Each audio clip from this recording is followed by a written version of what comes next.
I think we're in a very interesting time in Canadian stand-up where people who, barely have 20 minutes are recording albums and putting them out and submitting them. And it's like, you don't even headline shows. Like, why are Yeah. you, and not to be like a gatekeeper, but I just think that a lot of people think that they're ready, but they're like giving themselves that calling. I don't know.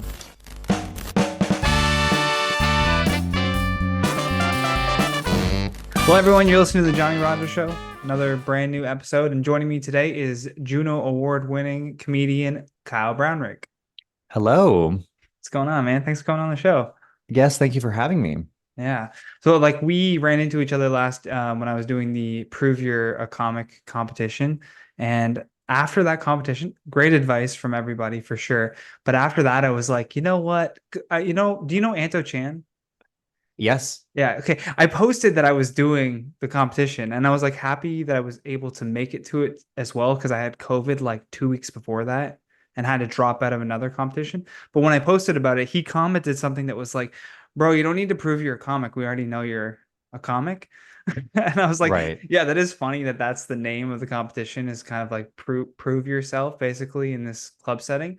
And I was like, Yeah. you know what? I don't think me from my comedy, I get way too nervous in those environments and it just completely like, you get in your head, like I'm sure you've done televised specials. Is there a moment where you've ever gotten into your head during a performance and like how do you usually like pull yourselves out of that? Because for me, I'm like, I'm just gonna remove myself from those situations and just do stand up because I enjoy doing stand up. Mm.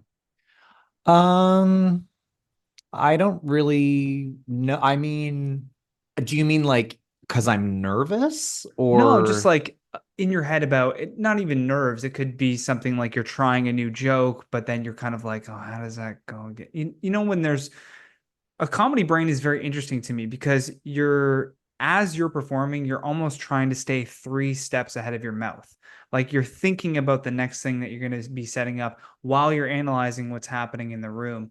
So I guess what I'm asking is, have you ever had a point where that tripped up in your head? Like, is there an experience that stands out for you where you're like, oh shit, like I can't either remember what I'm going to go into next or I'm nervous about this performance, like something televised? oh yeah. I mean, I've had so many moments on stage where um your mind is completely blank and everyone's staring at you and that what probably is like 5 seconds feels like an hour and you're just kind of in this what's my next joke purgatory. Mm-hmm. When I do that, I kind of tend to start saying things like, that's fun, that's fun. So you guys are good. Like I just kind of ramble and then Yeah, eventually yeah. your brain will kind of snap out of it. I think the best way to avoid that, come prepared. Yeah, yeah, It's really 100%. the only way that you can avoid that, truly. Yeah, yeah, yeah. I love Nitish has my favorite where he'll just go sick. Yeah.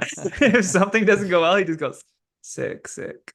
And then Yeah. just like moves on. Like that works. Yeah. Yeah, Yeah. I wish there was like a secret Yeah, yeah, way yeah. of Well, not figuring even a out, but secret, but I'm just truly, like, maybe like there was something where like it hit you like that. Because the other thing that I like really admire about you as a comedian is like how hardworking you were. I remember even in 2019, we did like a bar show. This was right before COVID.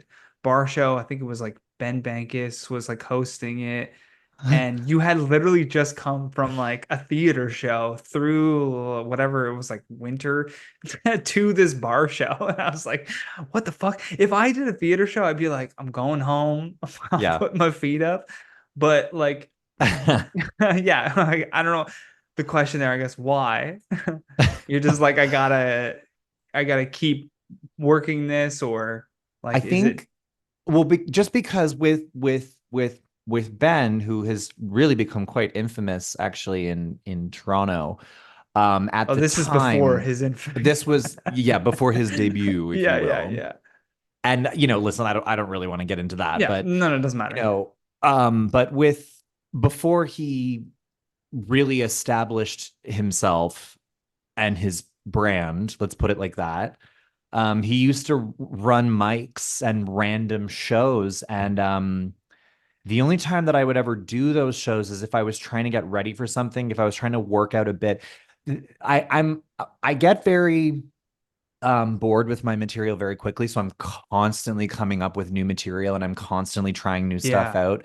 And I think that a lot of comics in Toronto um don't treat the shows like gyms. They treat them like this is my big break. And it's like, no, bitch, this is Uh-huh. a bar on Bloor. Like Yeah, yeah, yeah. you're getting paid in drink tickets. Like Yeah. you don't need to be bringing your A game to this shit. Like you need to Yeah. be working out material because work, you don't live and work in Toronto. You work on the road. You Yeah. make money outside of Toronto. So for me, if I was doing that show, if I came from a theater, I honestly don't remember, but if I came from like a theater and then I was doing this bar show, I think it was on Dundas there. Um, I do remember this show actually, and I'm going to tell you why after. But the reason why is but if I was doing that, it's because I was trying to work out a bit, and I try to get on as many shows as I can, and then tweak and try different things in different ways until it finally works. And then once it Hmm. works, then you can use it for whatever. But the reason why I remember this show so much is because there was this guy. I don't remember who he was. He was some comic. Oh, he just pissed me off. He got under my skin. I never ever let comics get to me. I never like call them out when I'm on stage. Hmm. It's like say whatever you want on stage. Like that's what it's for. Yeah, But yeah. this guy, I don't know if you remember the show, but there was like no one there and Oh, yeah, there's no one. there were like these three or four tourists that were from like Central America and they spoke Spanish and their Hmm. English was like not great. And this guy was like making fun of them and mocking them and punishing them for being the only people that were there and like listening and having a good time and trying to get into it. And he was like, I hate that. basically calling them stupid for not being able to speak the English that he wanted them Yeah, to. yeah. It was so racist. It was like, dude, what the fuck is your problem? And at the time, the corner in Toronto was kind of like a bit of a bro show. And listen, like that, they need to have their space. I'm not against that, but they at 2019 the bro was kind of like a bit of a darker, more edgy, and Yeah. let's be honest, people could freely be racist and it was like fine. And it's so different now. I perform at the Uh-huh. corner all the time, and Joe has really changed the lineups and the way that the shows are run. But just during this time, that's how it was. And I remember I called this kid out on stage. I don't even remember who it was. And I just basically was like, you're a fucking asshole. And he said that he had to leave because he had to go to the corner. And I said, oh, of course you do, And I remember everybody, like the comics were laughing, but I Yeah. never saw him ever again. But That's funny how I that works. remember that show because that kid was such an asshole. Yeah, I've Yeah, yeah, never yeah. called out a comic like that, but he deserved it. Yeah, I've it's hard sometimes when you hear like I've heard a couple times like older established comics, and it's another thing too that I appreciate about you as a comedian is you don't bemoan or belittle the room that you're playing in because you think that you are where you should, you Mm. know what I mean? Like there's so many comedians that will like that are quote unquote established with credits, and they'll come to these shows and they'll just be like, can you believe I'm here? That's crazy. Like, oh, I'm still doing dumps like this, and they sort of blame like Canadian entertainment for that. It's like you took the gig though. Yeah, right. It's like what are we doing here? Nobody like put a bag over your head and fucking drove you and dumped you at this place and was like, get up there, monkey, do your do your dance. Although I think you just described Canadian entertainment pretty perfectly. That's basically Yeah. it, right? Yeah, basically. Yeah, go to Cochrane, Ontario or whatever, some random place. Yeah, I mean, a lot of Canadian entertainment truly is you do these theater shows and then you go perform in like a dirty basement under like a pizza parlor and Yeah. it I think that as comedians, as Canadian comics, we have every right to make a joke about it. If you're just joking, but like you can't get mad about Yeah. it Yeah, because it's yeah. like that's just what it is. It's like roasting. Like there's that fine line between like being like funny about it and then you're just being mean. Yes. And I think the same thing can sort of happen where you can be funny about being in that situation, without like belittling everyone that's there. You Yeah, know, I can't absolutely. believe I'm in this dump. And they're like, hey, we like own property here. Like fucking relax a little bit. But you know, you Yeah, make fun of their dumb sign or whatever, then that's a lot better. Something they can carry with them to work.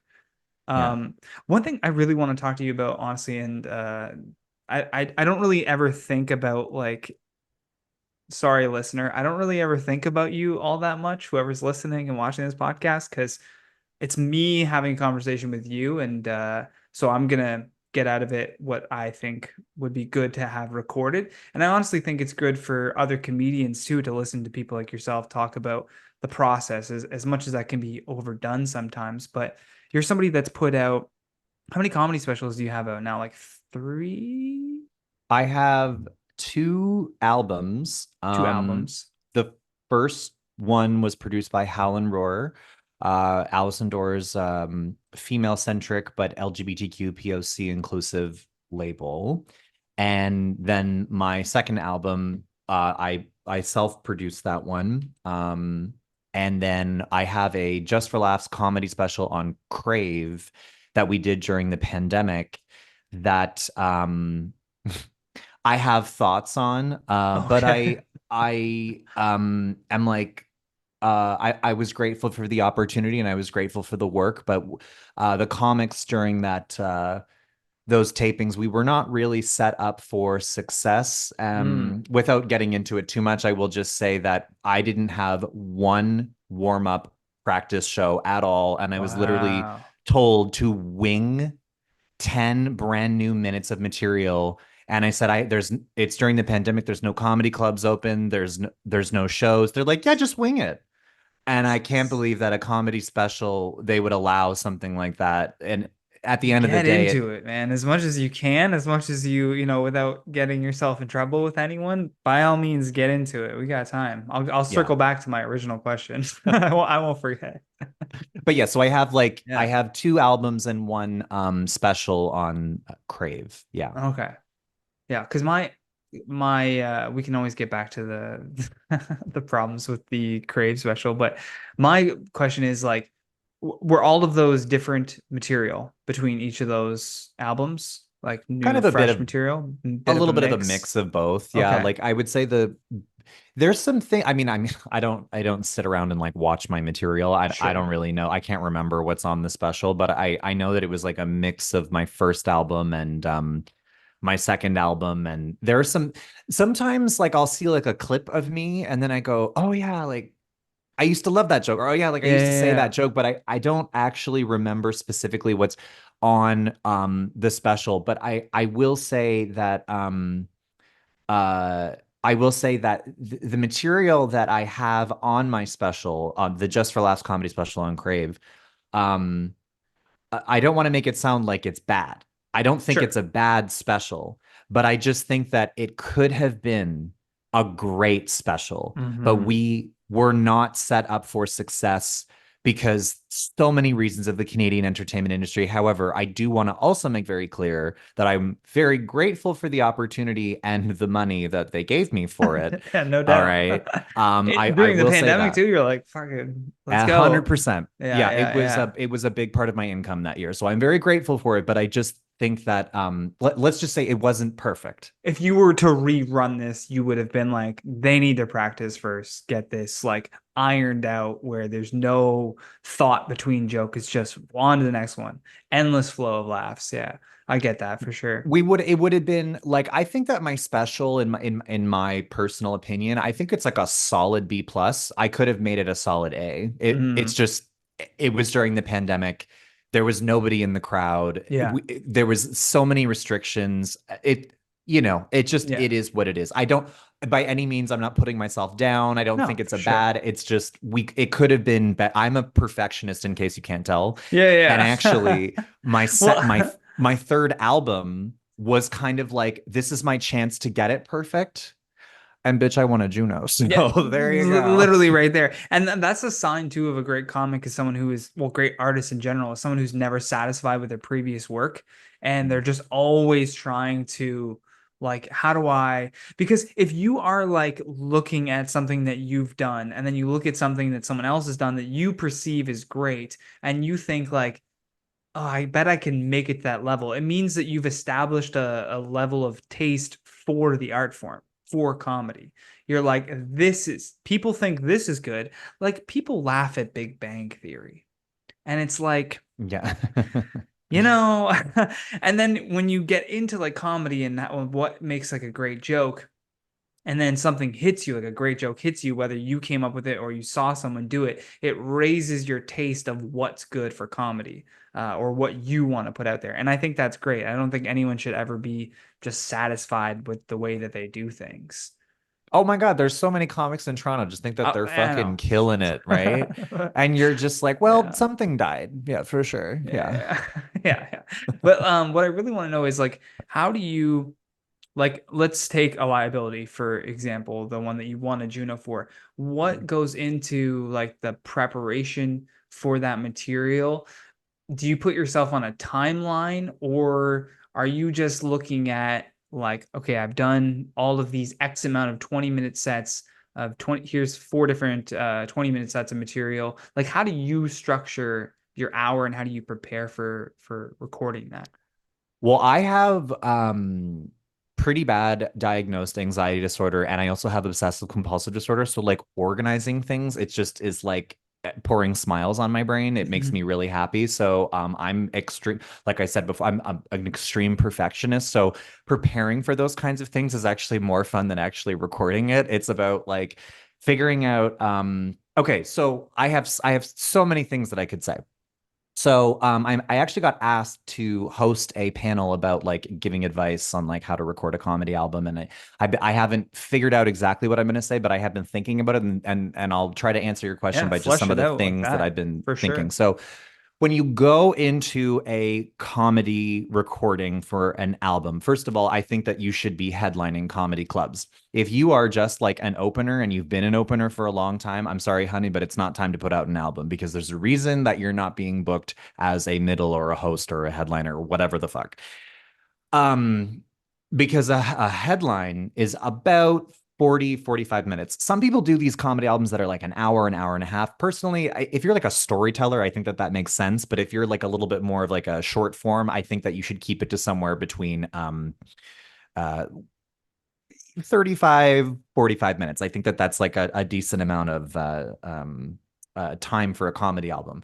When you go to approach what you're going to put into the album, bitch, you do not put anything that you have been working on in the last year into that album. You need to put on your greatest hits. You need to put on your tried and tested and true.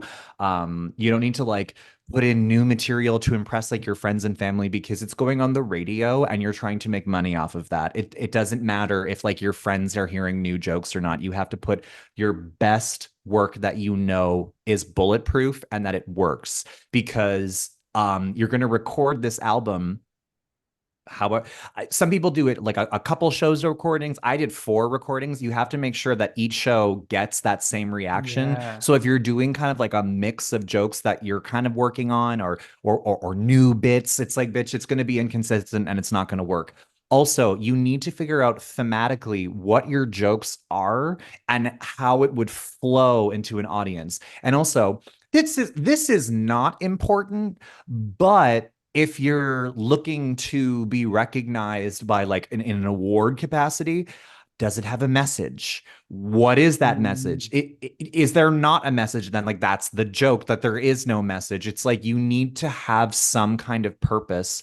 And before you come into the recording, I had this like little sheet where it was like track title is going to be like uh I don't know, performing in small town Canada, and then bullet point of the first word of every single like little joke that I wanted to do. And then Mm. that way it was all like organized in this like super OCD friendly sheet, Yeah, and I yeah. gave it to my tech, and then the person that produced my album, Dean Watson, he knew exactly how to cut the album, where like where the beats were, and if I like if I forgot something, he'd be like, "Oh, like you forgot this," because it's like it's all. So my advice is go in so incredibly prepared because you can't screw it up. Yeah. It's like as long as you can just recite your jokes.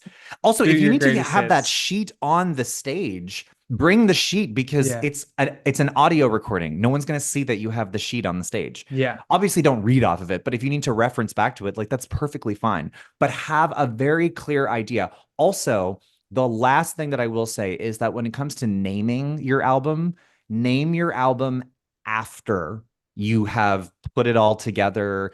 And then when you have all the track listings, then figure out what you're going to name the album. Because for my first album, I named it before I made it, and it was a mistake, and it made zero sense, and I actually Oh kind of no, regret it. yeah, yeah, yeah. I could totally see that too. You're like, how does this fit in?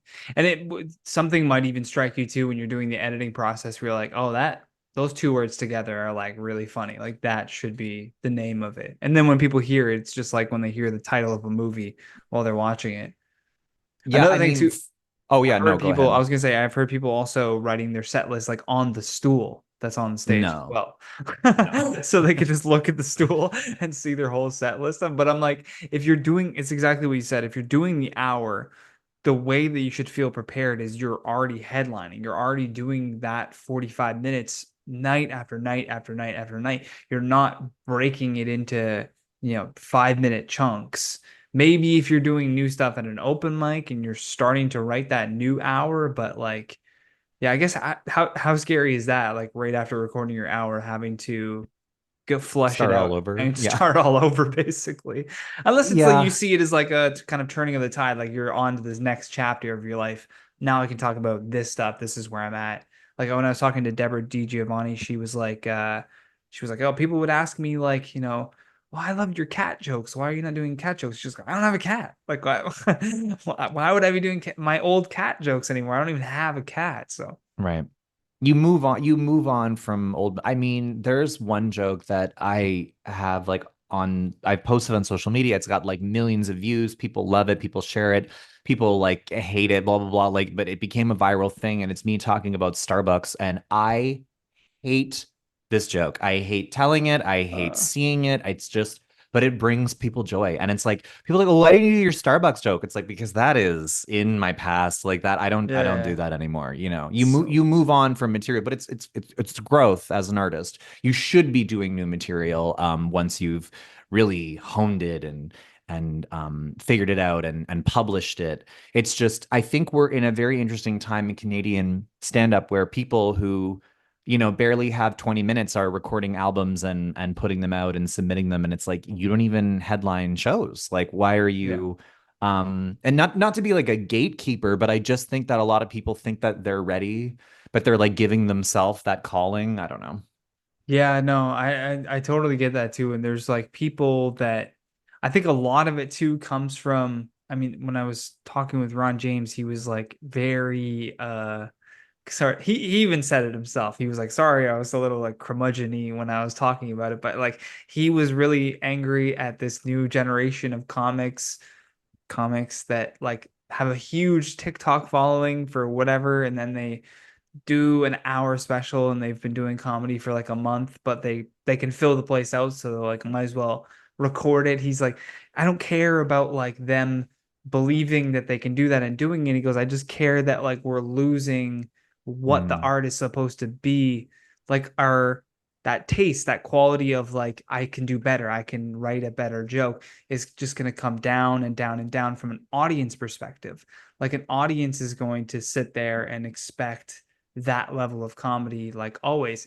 Is that a good thing? Is that a bad thing? I guess that's yet to be seen. But like from a comedian perspective, you're like, that's got to be bad, right? Like that. Not everyone, like you're gonna have audience members that are just being like, when's he gonna do the crowd work?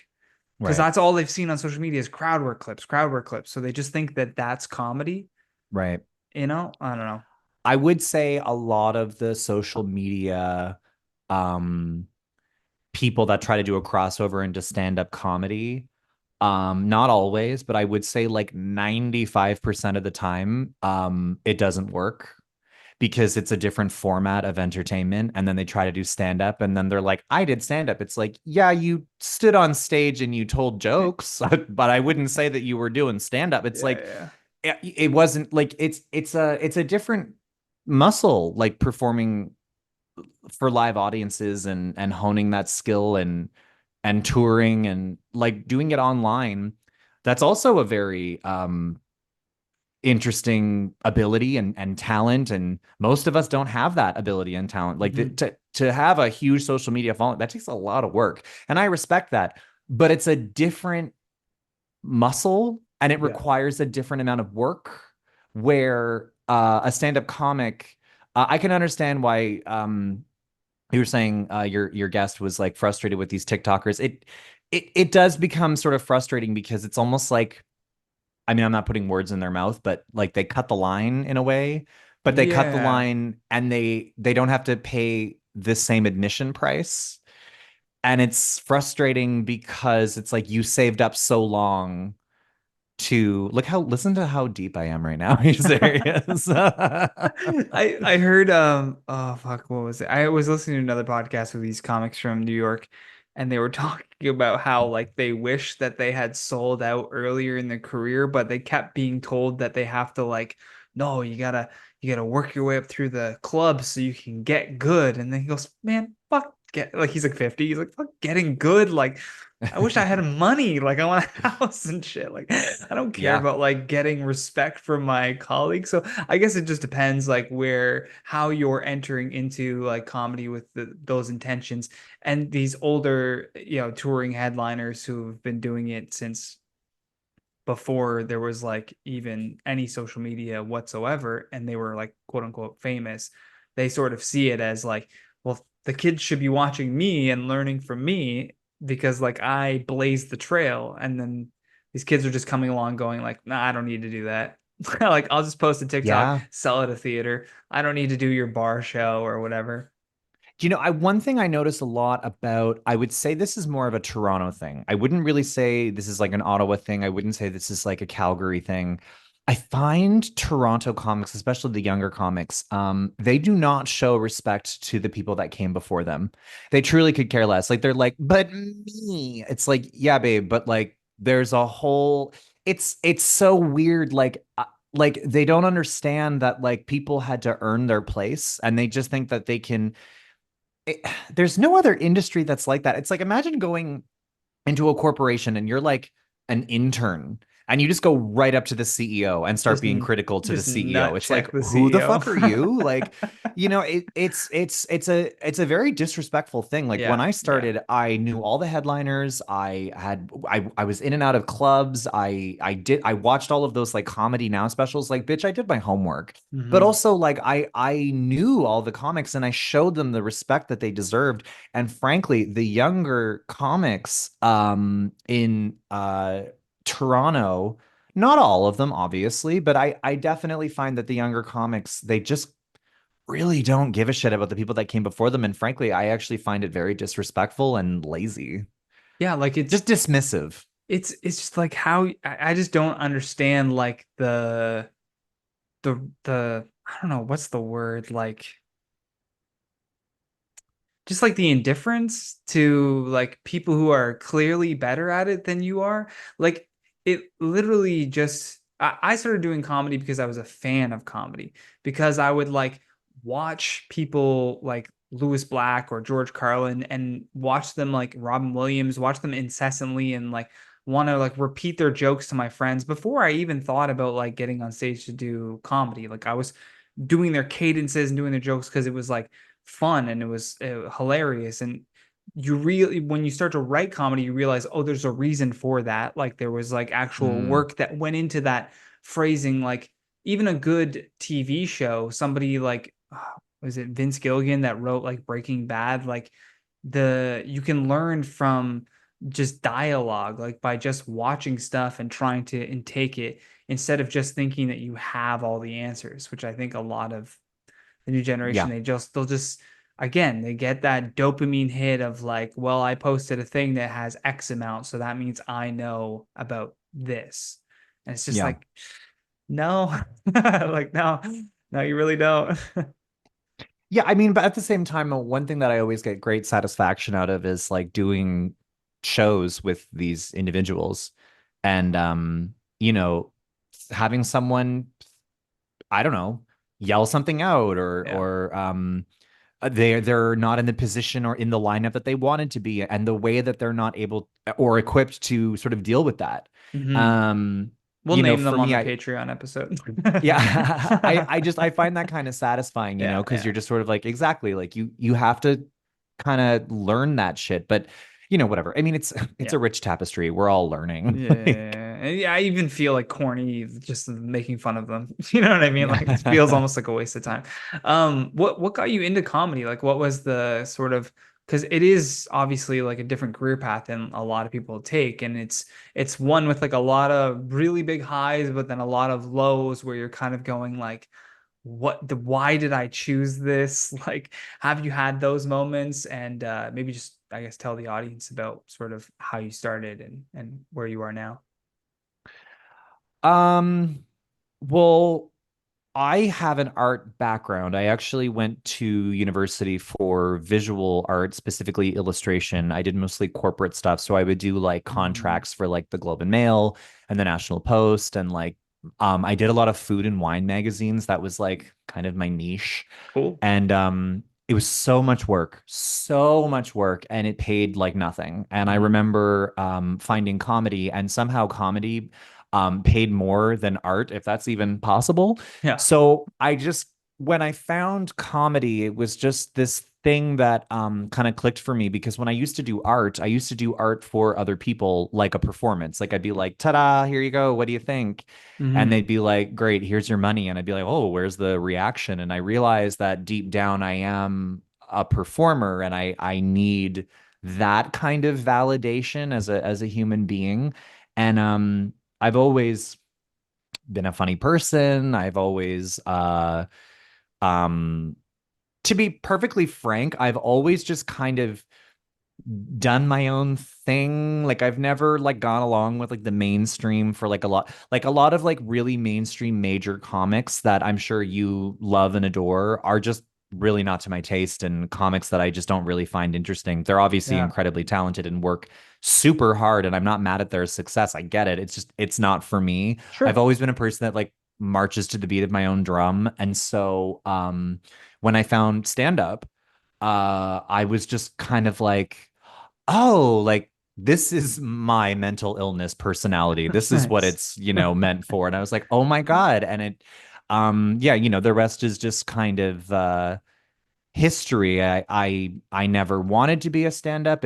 I was never interested in stand-up growing up. I thought to be a stand-up comedian, I thought you had to be a movie star Mm, and then you would get like an HBO special like Robin Williams on Broadway. I just I didn't think that you could literally walk into an absolute comedy in Ottawa on a Monday yeah, and like yeah. do a spot. Like it never occurred to me. And so when people say like why did you get into stand up? My friend signed me up. I didn't even sign myself up, and then I just realized that oh, like I love this and I'm good at this. And yeah, I mean I don't really have like a specific No, reason. It no, just kind of no. happened, you Yeah, yeah, know? yeah. That's a reason. That's a way that like it's almost funny when people stumble onto like I have a friend who he's like, man, you're so lucky that you have, you know, podcasting and stand up. It's like something that drives you, right? He goes, I just don't have that thing. Like he like hasn't found a thing that makes him wanna like if I have a joke and I get obsessed about the joke, I'm just writing as much as I can around it, right? Or anything comes to mind. I'm trying to podcasting, for example. I'm like, let me reach out to a bunch of people and then work on the editing process. And it is sometimes happens like that, which is what I say. I'm like, sometimes you'll just literally stumble upon it.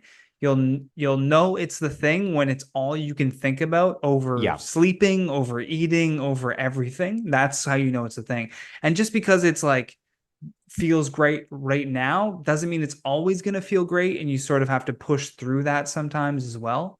um Well, I yeah, do think that having an art background for me, like working in for contracts and having to sure. hustle for contracts, that I was so used to the lean times and like the hard times, and you have to really financially be smart and know how to save your money and how to strategize and stuff like that, because you know, that kind of prepared me for comedy. I think a lot of people, when I started comedy, they're like, you're very professional. Like, you take this very seriously. It's like, honestly, it's just I come from another art job.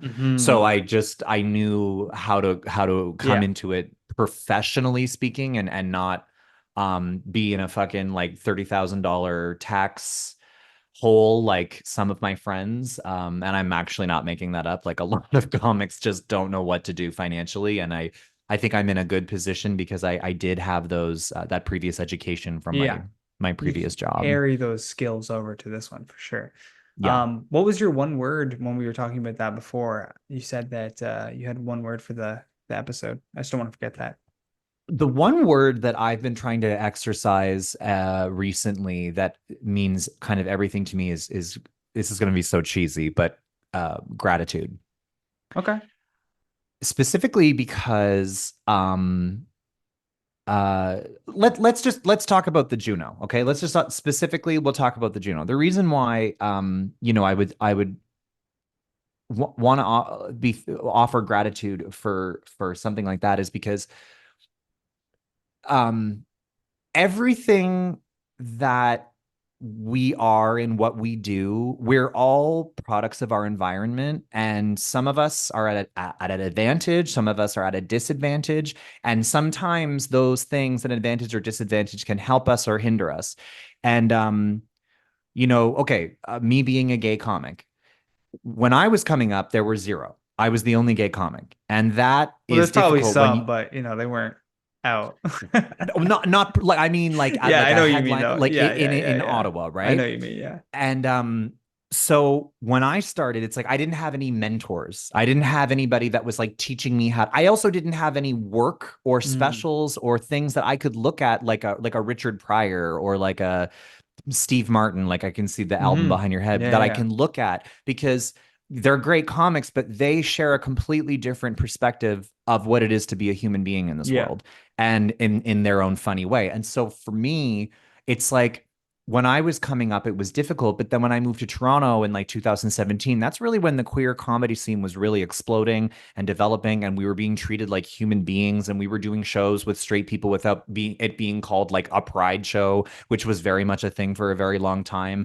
And so it's like I'm grateful for that I came up when I did, because I look at comics that came before me, like oh my God, like Ted Morris, Richard Ryder, Elvira, Martha Chavez, where when they started, you were really just talking about being gay. You were a gimmick. But then if a Hmm. straight guy goes up and talks about his wife, it's like, oh yeah, that's Part of the relatable course. content. Yeah, yeah, yeah. But if we talk about our boyfriends, or if we talk about our lives, it's like, oh, that's a gimmick and you're just a checked box. And so Mm. um I feel very grateful to have come up when I did. When my album came out, it's like, depending on who the jurors are, right? Depending on how much of your album they listen to, depending on what your subject matter is, depending on when it came out, like everything is you really have no control over those kinds of things. So when good things happen to you, when you experience success, when you experience like positive things in your life, just remember all of the shit times when like you were working at Starbucks as a Yeah. barista, like barely like getting by, and driving like that piece of shit Honda Civic, like, and everyone was like, are you okay? Like, because there were chunks of rust like falling Uh, off of it. Like, just you remember, just be grateful for everything that you yeah. have. That has nothing to do with how hard you work, or what you deserve or what you don't deserve. It's just um it's you should always be grateful for what you have, because honestly, like next year I could not have a job, and then I could be in like the worst slump ever. So when you are going through things in a good period, just enjoy it Hmm. and be grateful for it, because there are people that are in much worse positions. You know what's something amazing that I heard when I was talking to Barry Katz? He was telling me that he was at some party with like Tom Hanks, and Tom Hanks told him, he's like, the way that he like holds gratitude is that like he won like the Academy Award or whatever, and they were like celebrating and they got home and he went into the bathroom and he set the Academy Award like on the toilet and he looked at himself in the mirror and he said, "This too shall pass." Mm, And then every time he had like a terrible day, he would go into the bathroom, look at himself in the mirror, and say, "This too shall pass." And it was just like a reminder that like everything is just a moment going into the next one, going into the next one. And like, don't put too much weight on like, oh, this is my life forever. And like, it's yes. so hard to convince someone who thinks that way, who thinks that like, oh, everything's gonna be shit forever. Like it's always gonna be terrible. It's like, it will be if you think that because like your brain is perfect at like finding evidence for whatever it is that you think. That's why we've Mm, built up such an echo chamber of like different political opinions or different opinions mm, about whatever because if you think something, you'll be able to find something on imright.com that tells you exactly right. what you think and reinforce that opinion. And it's like it's just not life just doesn't work that way.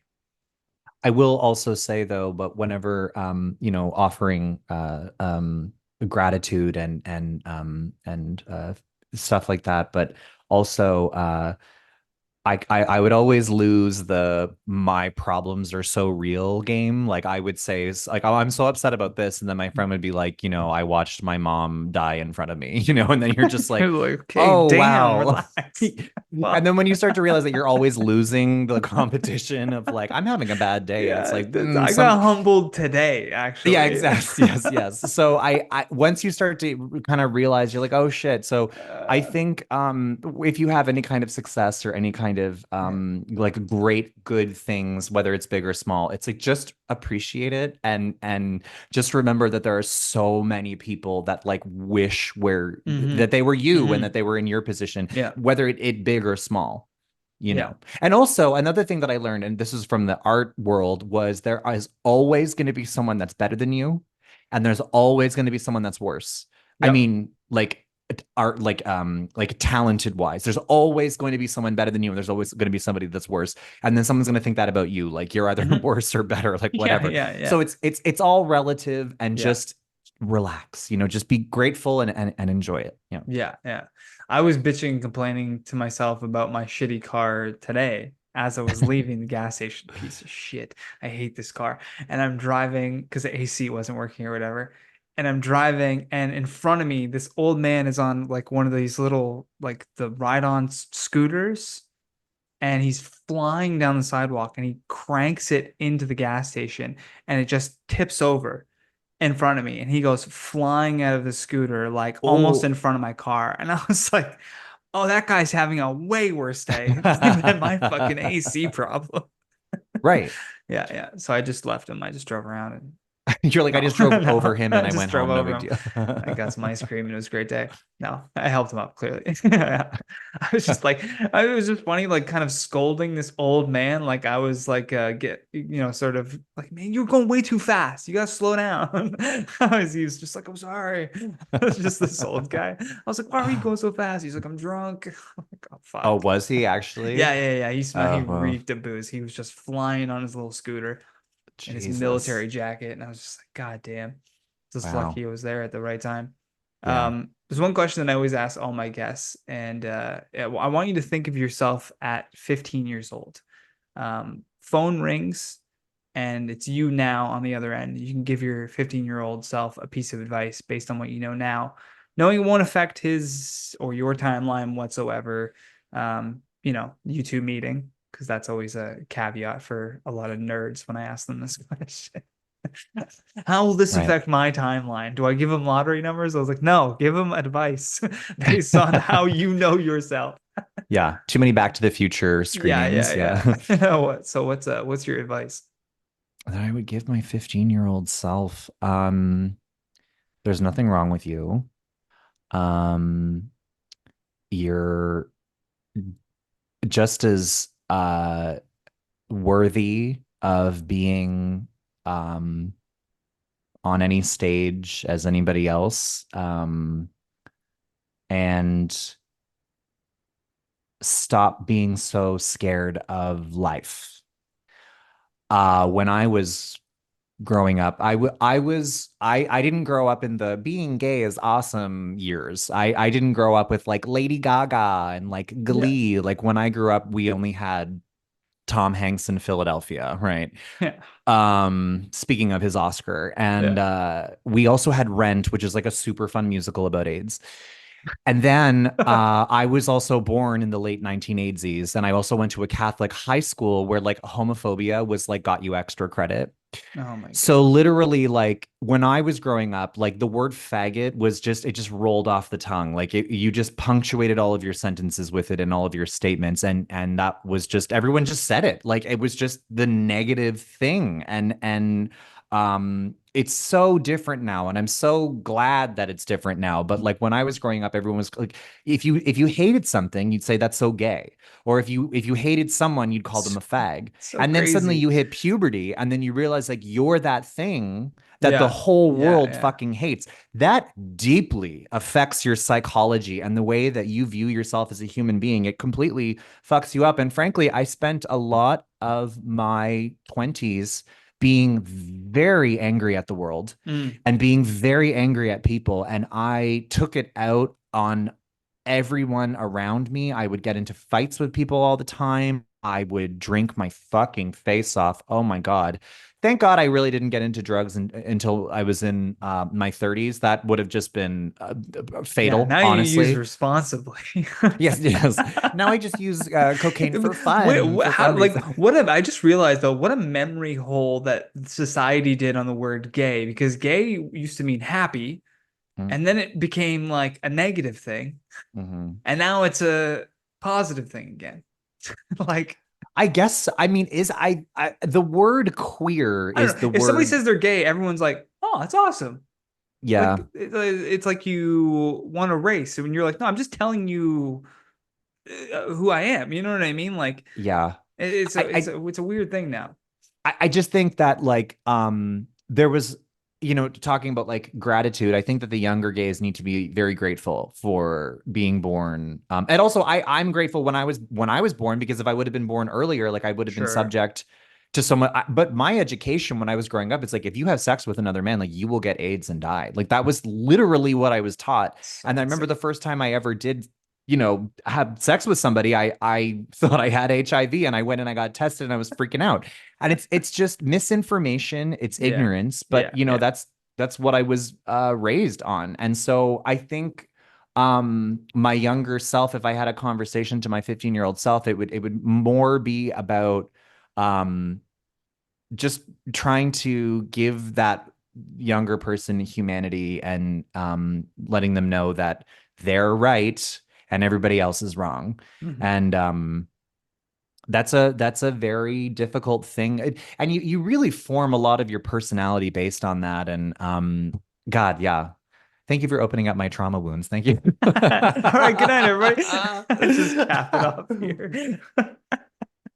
But yeah, I Yeah. like Yeah. so that's so many things, but that would be the big one. Because no, my 20s, I was scared of the world, and I Yeah. didn't I didn't So, do the things that I wanted to do. was there like, do you think it was a maturity thing that allowed you to like forgive, you know, the perception of society, or what was it like for you to, because you said you went from being, very angry at the world, lashing out at maybe people around you. What was the kind of like full circle epiphany moment on that of just being like, you know what? Like, why am I wasting my time being mad at people? Why don't I just live the way I want to live? I think for me, because I never felt like I really fit into the comedy scene, and I never had the like respect of like the broy comics. So for me, um I would do all these competitions and I would win. And that was my way of Mhm. feeling validated. And I remember just constantly having to have this feeling of having to prove myself. And the only way that I could do that was through a competition. And it just, in Ottawa, there's so many of them, and that's just how I really came up in comedy. And I remember um, feeling validated as a comic that way because I didn't get that validation from other comedians. But then I realized that I didn't have any peers. I didn't have any other gay comics. And then when I moved to Toronto, I met my friend Shanti Marostica, who doesn't really do comedy anymore because of improprieties. But they were the first queer friend I ever had in my life. I was 28 years old. And I think a sense of community, a sense of family, a sense of like brotherhood, fraternity, whatever the fuck you Yeah, want to call yeah, it, a yeah, sorority, like whatever you want to call it. yeah, That was the thing. Having friends that were like also like me. I didn't have that until like much later in life. And uh, I really missed out on a lot of social development things in your life. And that was because I didn't have anybody that was like me in my hmm life and where yeah, I was from. And so once I was happy in my career, then I stopped hanging out with comedians less. And I actually started my boyfriend and I have been together for 6 years. We have so many friends now in the gay community, and it like totally changed my life. It changed my attitude. I'm much less of a cunt these days. Seriously, I that really should be the am. name of your next Yeah, album. yes, Much yes. less of a cunt. Much less, because truly I'm sure you Yeah, could yeah. there's probably guests that you've had on your podcast that you could probably ask, like, hey, did Kyle Brownrigg ever say something rude to you, like, That's 6 gonna years be my new ago? last question. Has Kyle Brownrigg ever said something rude to you? We'll just cut together a compilation. You would probably have some answer. And the thing is like, Yeah, I'm not proud of that. It's sure. just Yeah, I was very unhappy. yeah. And But that's I where a once lot I of that found anger people comes like from. me. Yeah, yeah, yeah. Yeah. As soon as you Yeah. find that community and like some support, it's just you're like, what am I doing? Like it was like a demon took over your brain of like, this is how Yeah. I get back at him. But the competition thing is interesting too because it's like it's so true that saying of like just be so undeniable that they can't ignore you. And That's it's right. literally like someone like yourself having to blaze that path yourself. Definitely you feel alone in the comedy community because you're like there's no one that I can even like be like, hey, I got this bit, about whatever. Like, what do you think? Like, is that accurate? I can understand that and empathize with that for sure. Um, I'm going to point people that are watching on YouTube to your website. It's kylebrownrigg.com with two G's. All the links are in the description below to make that easier for you. This is where you can get everything about Kyle, his upcoming shows. You can see videos. You can just stare at his headshots if you wanted to. You can go and watch his comedy special, go his comedy album. Lots of podcast episodes up on there. It's also at Kyle Brownrigg as well on Instagram, Facebook, Kyle Brownrigg Comedy, at Kyle Brownrigg on TikTok and on X as well. Is there anything else that you want to shout out for people to go see or point them to? I would tell them not to go to my upcoming shows on my website because I haven't updated that Don't go since there yet. 2019. Okay, okay. You're Um, not the only person. A lot of people are like, "Ooh, don't show that website." yeah, maybe I should take that one down. Yeah, yeah. Anything that I should direct people to? Or upcoming shows, you should have it just go right to your Instagram or something. When is this coming out? When is this coming out? Oh, this will be a while. Let me see, because I bank a lot of my episodes, but I will know in a second. Vamping. I have a full, very organized calendar of all my. This Love will it. come out September 27th.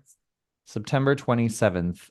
I So far out. Where am I going to be December 27th? No, Oh, September 27th. September 27th. Yeah, No, everything's over by then. I'll yeah. come Well, to my he's done some. dermatology appointment in Yeah, October he's done on some the really cool Danforth. shows. You missed them. I'm headlining a comedy club in Halifax December 13th and 14th. So come Cool. come check Yeah. it out. I don't know if I have any Halifax listeners, but if they're out there, go see them. Go see Kyle. Otherwise, listen to my album A Yeah. Lylebility, streaming everywhere. Yeah. Perfect. Well, thanks so much, man, for coming on the show. I really Thank appreciate you for it. having me. I hope it wasn't too much of a downer. No, no, that's always this podcast is it's up and down, laughs and serious talk, and I wouldn't want it any other way. Good. It's got to be a bummer sometimes. People can't be always entertained. I was talking. I was like, oh God, I think we're gonna need like a Zoloft prescription at the end of this. This is a downer. I'm just gonna plug in the Big Bang Theory laugh track in places, so it'll be fine. It'll play well. All right. Good night, man. Talk soon. Yeah, talk soon. Bye. You've been listening to The Johnny Rogers Show. New episodes air every Friday at 8 p.m. Eastern Standard Time.